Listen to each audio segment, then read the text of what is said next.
Evangelho segundo São Mateus, capítulo 26. A consulta dos sacerdotes e dos escribas. E aconteceu, quando Jesus concluiu todos estes discursos, disse aos seus discípulos: Bem sabeis que daqui a 2 dias é a Páscoa, e o Filho do Homem será entregue para ser crucificado. Depois os príncipes dos sacerdotes e os escribas e os anciãos do povo reuniram-se na sala do sumo sacerdote, o qual se chamava Caifás, e consultaram-se mutuamente para prenderem Jesus com dolo e o matarem. Mas diziam: não durante a festa, para que não haja alvoroço entre o povo. O jantar em Betânia. E estando Jesus em Betânia, em casa de Simão, o leproso, aproximou-se dele uma mulher com um vaso de alabastro, com unguento de grande valor, e derramou-lhe sobre a cabeça, quando ele estava assentado à mesa. E os seus discípulos, vendo isto, indignaram-se, dizendo: por que este desperdício? Pois este unguento podia vender-se por grande preço e dar-se o dinheiro aos pobres. Jesus, porém, reconhecendo isto, disse-lhes: por que afligis esta mulher? Pois praticou uma boa ação para comigo. Porquanto sempre tendes convosco os pobres, mas a mim não me haveis de ter sempre. Ora, derramando ela este unguento sobre o meu corpo, fê-lo preparando-me para a minha sepultura. Em verdade vos digo que, onde quer que este evangelho for pregado em todo o mundo, também será referido o que ela fez para a memória sua.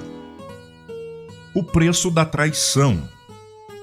Então um dos 12, chamado Judas Iscariotes, foi ter com os príncipes dos sacerdotes e disse: que me quereis dar, e eu vô-lo entregarei? E eles lhe pesaram 30 moedas de prata, e desde então buscava oportunidade para o entregar. A última Páscoa e a Santa Ceia. E no primeiro dia da festa dos pães ázimos, chegaram os discípulos junto de Jesus, dizendo: onde queres que façamos os preparativos para comeres a Páscoa? E ele disse: ide à cidade a um certo homem e dizei-lhe: o mestre diz, o meu tempo está próximo, em tua casa celebrarei a Páscoa com os meus discípulos. E os discípulos fizeram como Jesus lhes ordenara e prepararam a Páscoa. E chegada a tarde, assentou-se à mesa com os 12.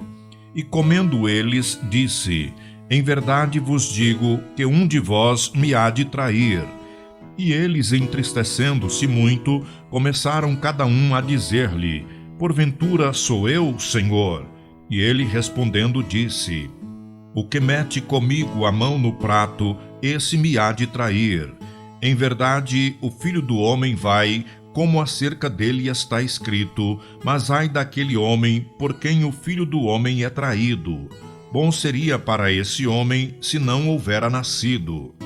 E respondendo Judas, o que o traía, disse: porventura sou eu, Rabi?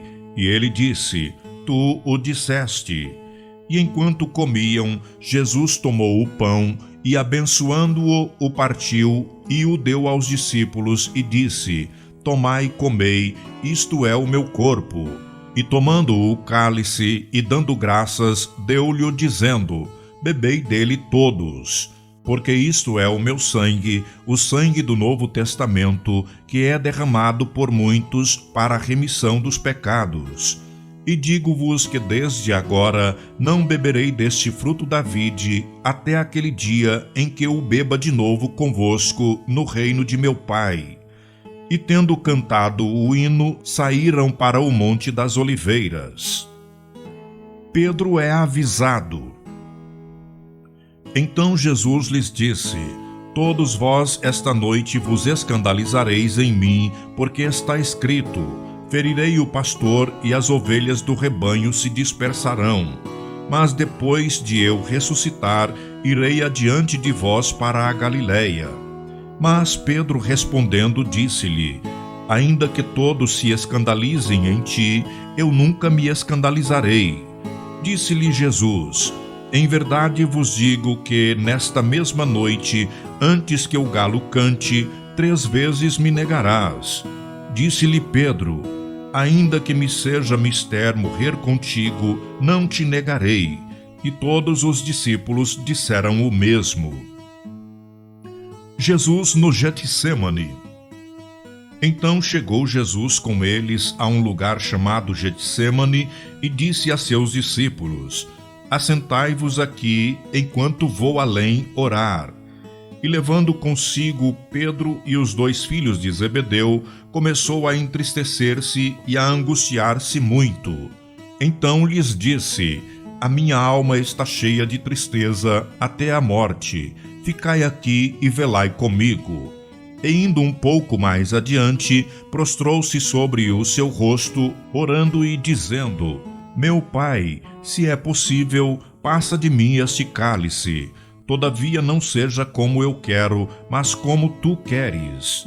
E voltando para os seus discípulos, achou-os adormecidos, e disse a Pedro: então nenhuma hora pudeste velar comigo? Vigiai e orai, para que não entreis em tentação. Na verdade, o espírito está pronto, mas a carne é fraca. E indo 2ª vez, orou, dizendo: Pai meu, se este cálice não pode passar de mim sem que eu o beba, faça-se a tua vontade. E voltando, achou-os outra vez adormecidos, porque os seus olhos estavam carregados. E deixando-os de novo, foi orar pela 3ª vez, dizendo as mesmas palavras. Então chegou junto dos seus discípulos e disse-lhes: dormi agora e repousai. Eis que é chegada a hora, e o Filho do Homem será entregue nas mãos dos pecadores. Levantai-vos, partamos. Eis que é chegado o que me trai. Jesus é preso. E estando ele ainda a falar, eis que chegou Judas, um dos 12, e com ele grande multidão, com espadas e varapaus, enviada pelos príncipes dos sacerdotes e pelos anciãos do povo. E o que o traía tinha-lhes dado um sinal, dizendo: o que eu beijar é esse, prendei-o. E logo, aproximando-se de Jesus, disse: eu te saúdo, Rabi, e beijou-o. Jesus, porém, lhe disse: amigo, a que vieste? Então, aproximando-se eles, lançaram mão de Jesus e o prenderam.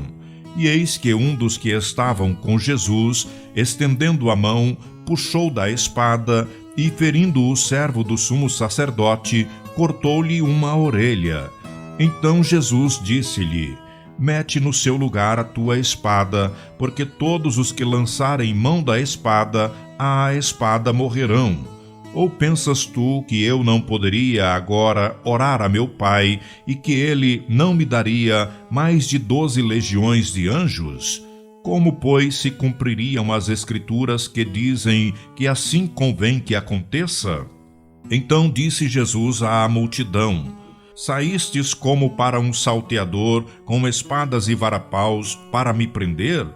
Todos os dias me assentava junto de vós, ensinando no templo, e não me prendestes. Mas tudo isso aconteceu para que se cumprisse a escritura dos profetas. Então todos os discípulos, deixando-o, fugiram. Jesus perante o Sinédrio. E os que prenderam a Jesus o conduziram à casa do sumo sacerdote Caifás, onde os escribas e os anciãos estavam reunidos.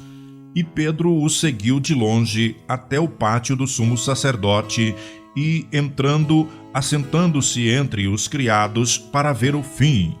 Ora, os príncipes dos sacerdotes e os anciãos e todo o conselho buscavam falso testemunho contra Jesus para poderem dar-lhe a morte, e não o acharam, apesar de se apresentarem muitas testemunhas falsas.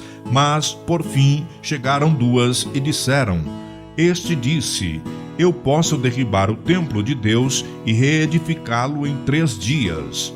E levantando-se o sumo sacerdote, disse-lhe: Não respondes coisa alguma ao que estes depõem contra ti? Jesus, porém, guardava silêncio. E insistindo o sumo sacerdote, disse-lhe: Conjuro-te pelo Deus vivo, que nos diga se tu és o Cristo, o Filho de Deus. Disse-lhe Jesus: Tu disseste. Digo-vos, porém, que vereis em breve o Filho do Homem assentado à direita do poder e vindo sobre as nuvens do céu. Então o sumo sacerdote rasgou seus vestidos, dizendo: Blasfemou, para que precisamos ainda de testemunhas? Eis que bem ouvistes agora a sua blasfêmia. Que vos parece? E eles respondendo disseram: É réu de morte. Então cuspiram-lhe no rosto e lhe davam socos, e os outros o esbofeteavam, dizendo: Profetiza-nos, Cristo, quem é o que te bateu? Pedro nega a Jesus. Ora, Pedro estava assentado fora no pátio, e aproximando-se dele uma criada disse: Tu também estava com Jesus o Galileu. Mas ele negou diante de todos, dizendo: Não sei o que dizes. E saindo para o vestíbulo, outra criada o viu e disse aos que ali estavam: Este também estava com Jesus o Nazareno. E ele negou outra vez com juramento: Não conheço tal homem. E daí a pouco, aproximando-se os que ali estavam, disseram a Pedro: Verdadeiramente também tu és deles, pois a tua fala te denuncia. Então começou ele a praguejar e a jurar, dizendo: Não conheço esse homem. E imediatamente o galo cantou. E lembrou-se Pedro das palavras de Jesus que lhe dissera: Antes que o galo cante, 3 vezes me negarás. E saindo dali chorou amargamente.